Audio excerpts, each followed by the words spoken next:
Assalamualaikum warahmatullahi wabarakatuh. Salam Pramuka.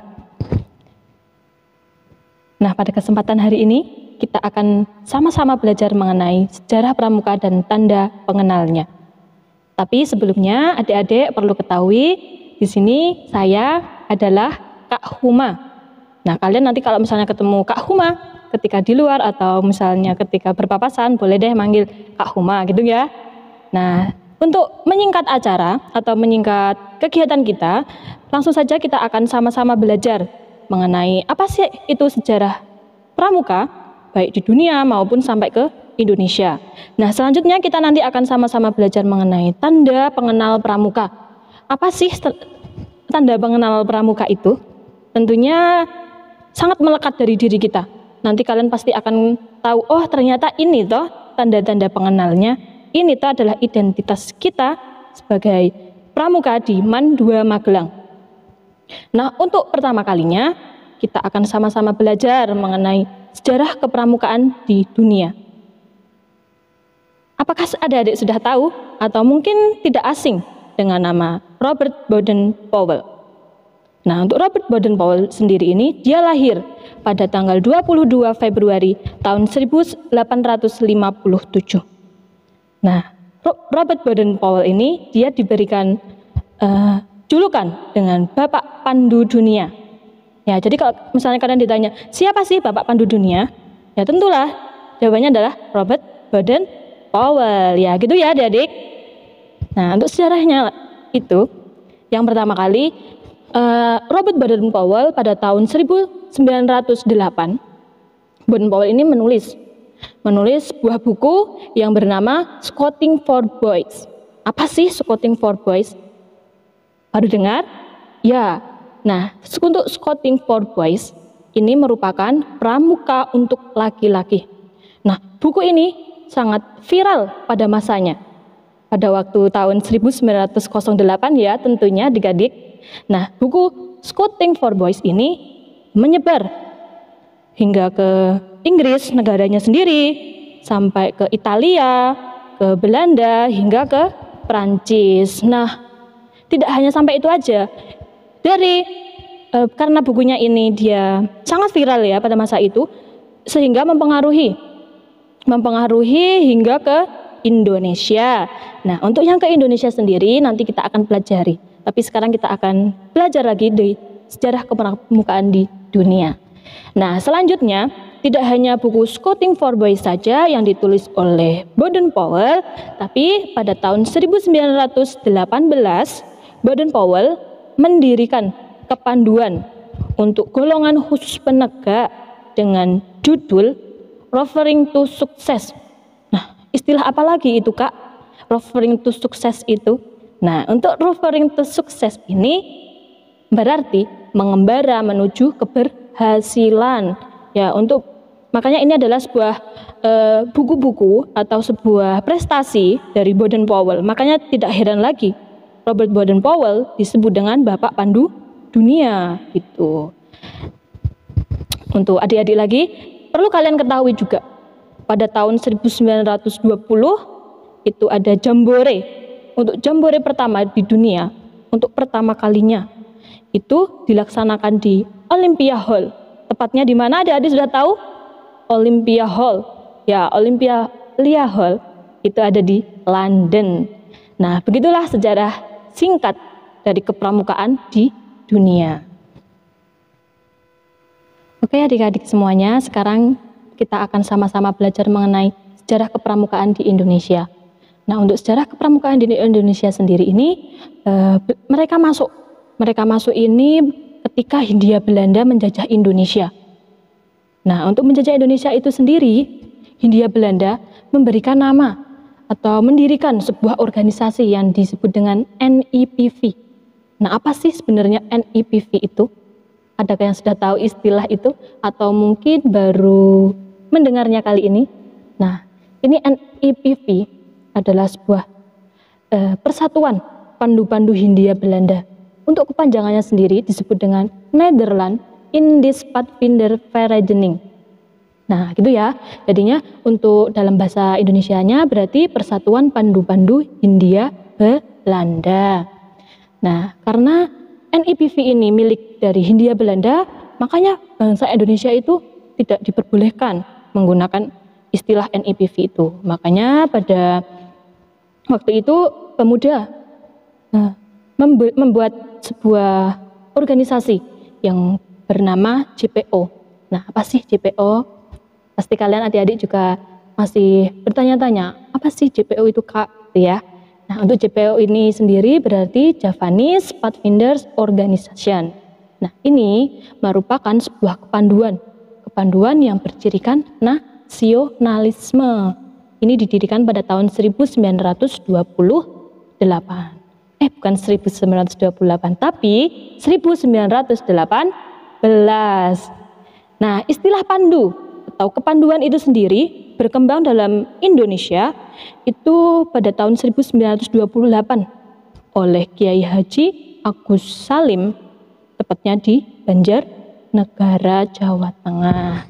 Gitu adik-adik. Nah, selanjutnya waktu berjalan hingga tepatnya pada tanggal 17 Agustus tahun 1945 itu ada beberapa lagi organisasi ini berkembang lagi ke Indonesia. Terus ada 3 organisasi yang waktu itu sangat muncul ya, baru muncul gitu. 3, yang pertama itu adalah IPINDO, berdiri pada tanggal 13 September tahun 1951. Nah, IPINDO ini berarti Ikatan Pandu Indonesia. Nah, untuk yang kedua, federasi yang kedua itu disebut dengan POPINDO. Nah, POPINDO merupakan persatuan organisasi Pandu Putri, didirikan pada tahun 1945. Nah, yang ketiga federasinya itu berarti PKPI.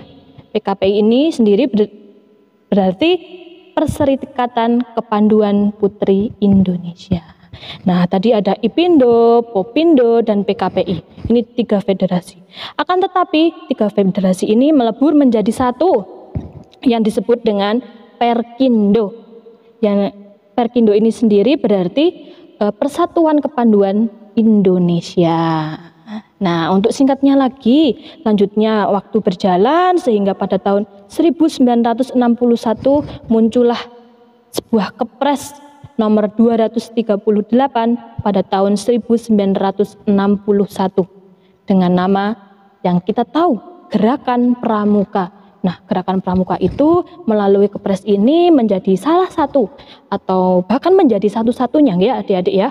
Ini satu-satunya organisasi kepanduan untuk menyelenggarakan pendidikan kepanduan bagi pemuda Indonesia. Nah, makanya kalian sebagai generasi muda, ayo kita sama-sama untuk menghidupkan lagi Gerakan Pramuka, khususnya di Mandua, Magelang. Itu ya adik-adik ya.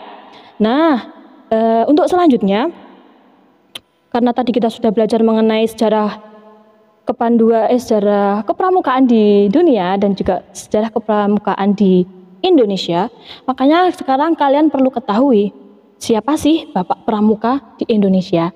Kalau tadi itu kan Bapak Pandu Dunia adalah Robert Baden-Powell. Nah, untuk yang Bapak Pramuka Indonesia ini sendiri sebagai Bapak Pramuka Indonesia kita ya, tentu kalian sudah tahu, yaitu Sri Sultan Hamengkubuwono pada Sri Sultan Hamengkubuwono ke-9 ya, itu merupakan Bapak Pramuka Indonesia.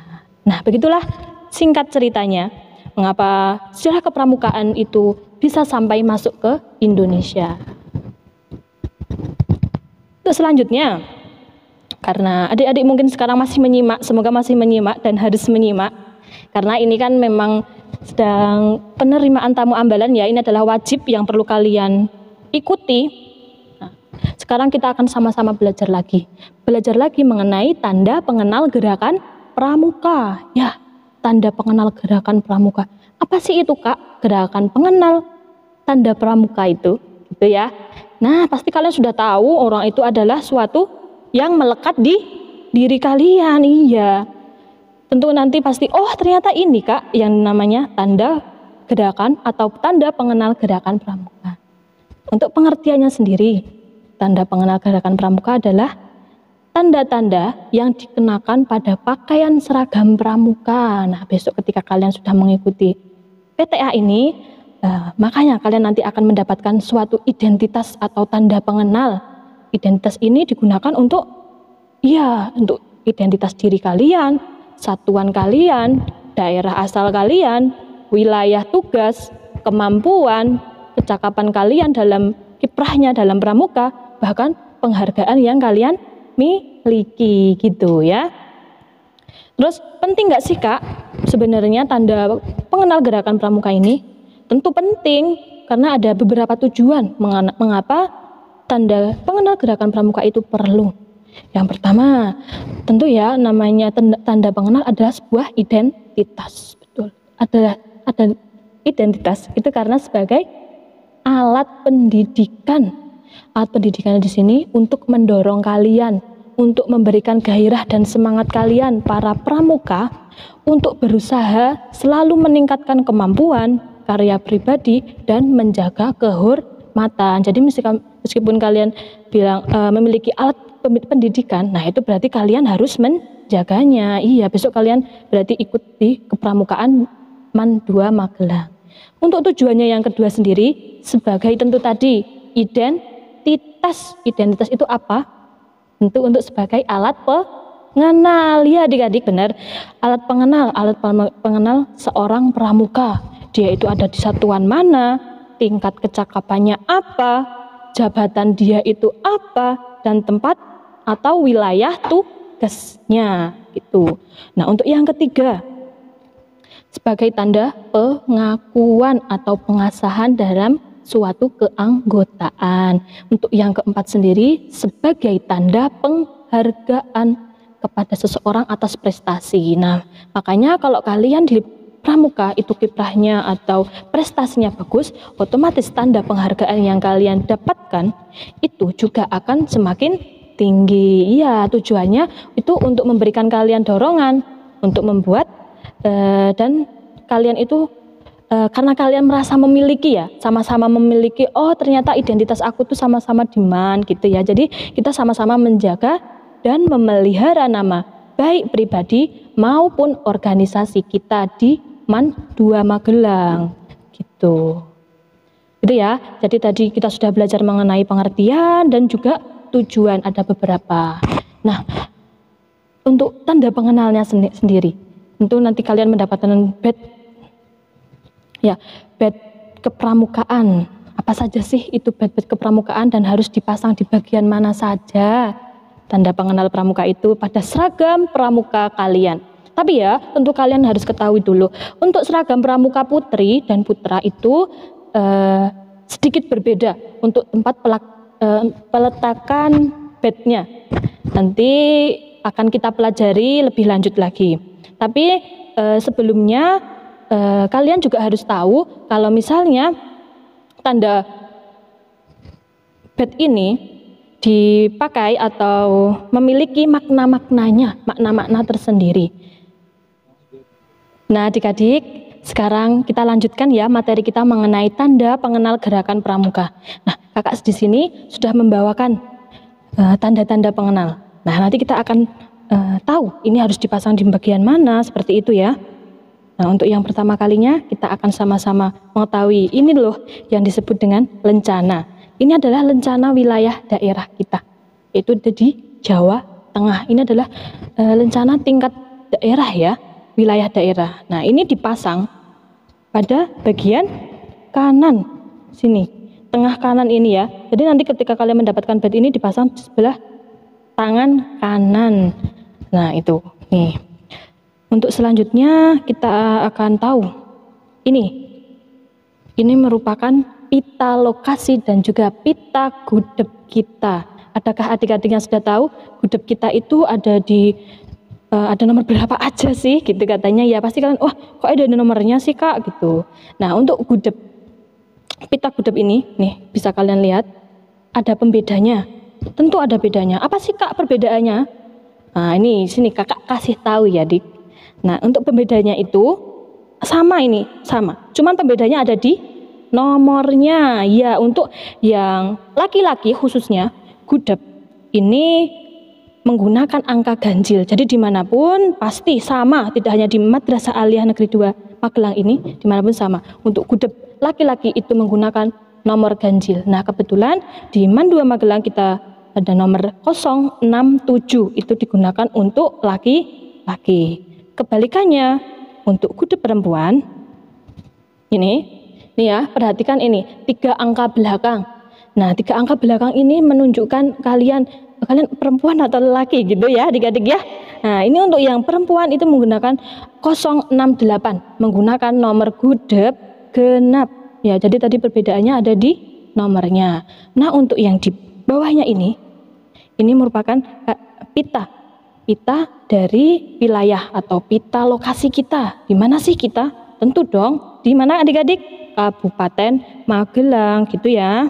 Ini dipasang di sebelah ini. Nah, tadi kan di tengah sini ada lencana. Nah, di atas lencana ini dipasang mengenai pita lokasi dan juga pita gudeg gitu ya.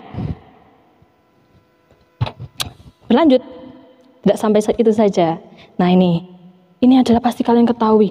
Ini adalah nih ya, warna ungu, pasti kalian tidak asing lagi melihat ini. Ini adalah tanda pandu dunia.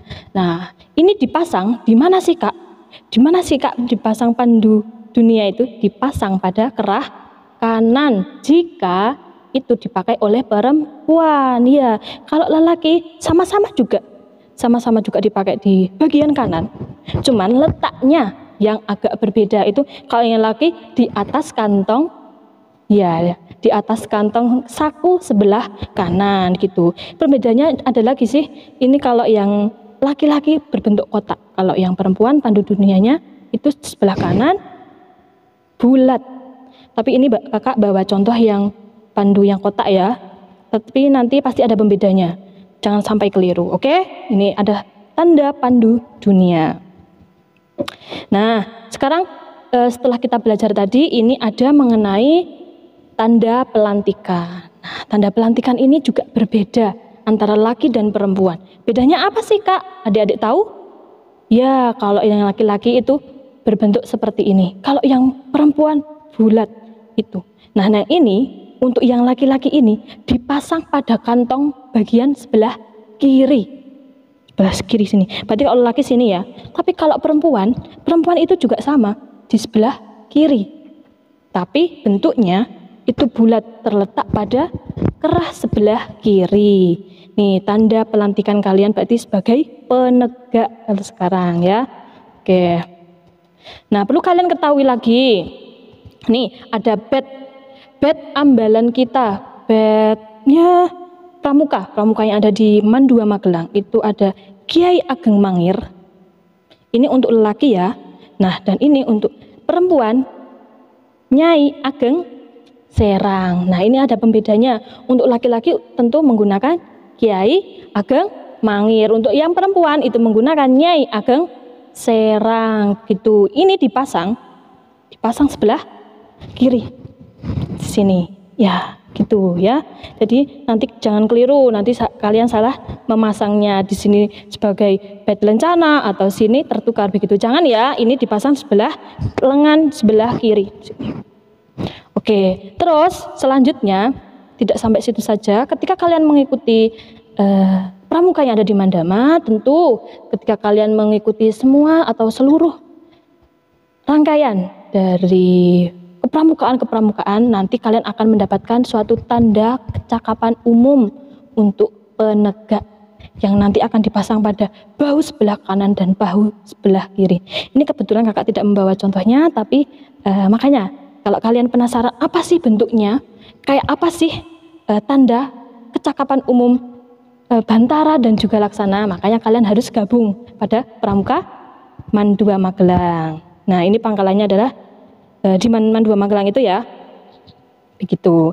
Terus ada lagi yang singkat, tapi kalian ya juga pasti akan tahu ada sebuah papan nama. Papan nama itu sama-sama dipasang bagian kanan. Ya, kanan. Kanan sini ada nama kalian seperti itu.